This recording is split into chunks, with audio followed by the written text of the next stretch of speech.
Hi, I'm Sierra. And I'm Isis. And today we're going to talk about bacteria and viruses. Please follow along because of the answers to the worksheet, but we're going to say it. Okay. Infectious diseases are caused by microbes.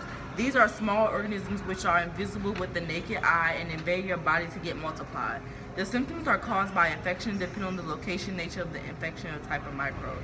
The two major types of microbes are bacteria and virus, which is the video is going to be about. Viruses are the smallest in size of all the microbes. They're able to attack almost any living organism, such as plants, animals, and human beings.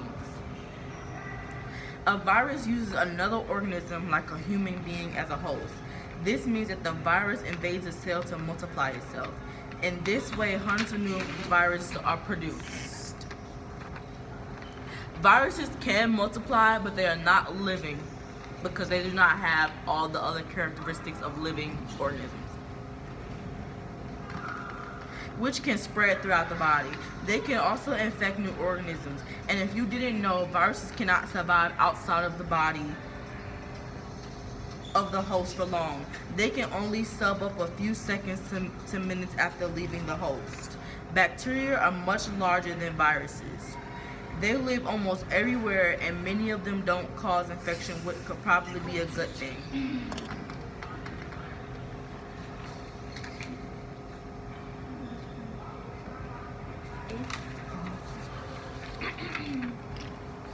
If the conditions are favorable, temperature and nutrients, some bacteria can multiply after every 20 minutes.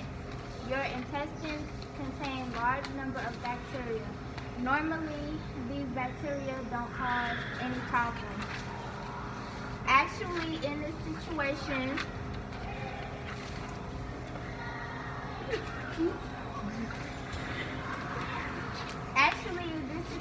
they are quite useful in various ways like digestion. But if you have a weak immunity, the balance may become disturbed, and complaints like diarrhea, constipation, or cramps may occur. Viruses and some bacteria can cause infections. Can cause infections like the flu, the common cold, strep throat, and so much more.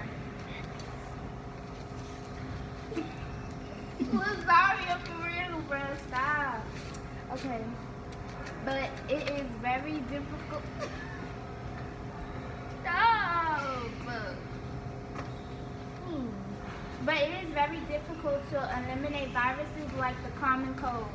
And this is why specific medications have been developed only for certain viruses, which is treatment, not to be cured, but treated. The antibiotic. Usually the infection resolves by itself, but to make it go faster, use your treatment. The physician can prescribe antibiotics to help you with your situation.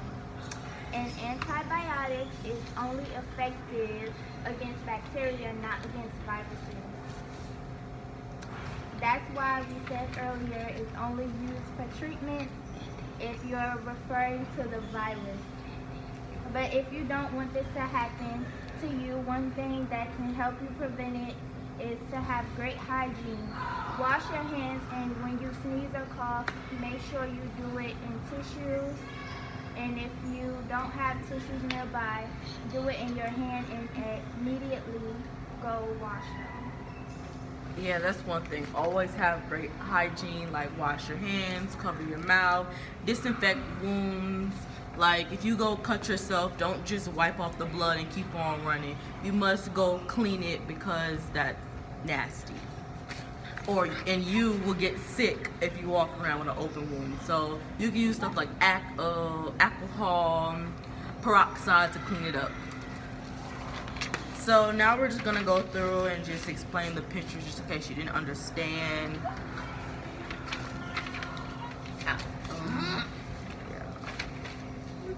Yeah, this one right here. We said the virus can attack these three main living organisms. Mostly the virus attacks the human host. It attaches to it and it multiplies, but it's not living, and it makes it even more viruses. And then when it gets too full, the host pops and it all bursts out, and then your sickness might be over, might not. Yeah, and bacteria can be very useful. It can, if you didn't know that. Antibiotics, medications your physician can prescribe to you, it's only effective against bacteria, not the virus. So you take medications if you have the common cold, but it's for treatment. It's not going to get rid of it by taking antibiotics. This is past. But yeah, that's it right there.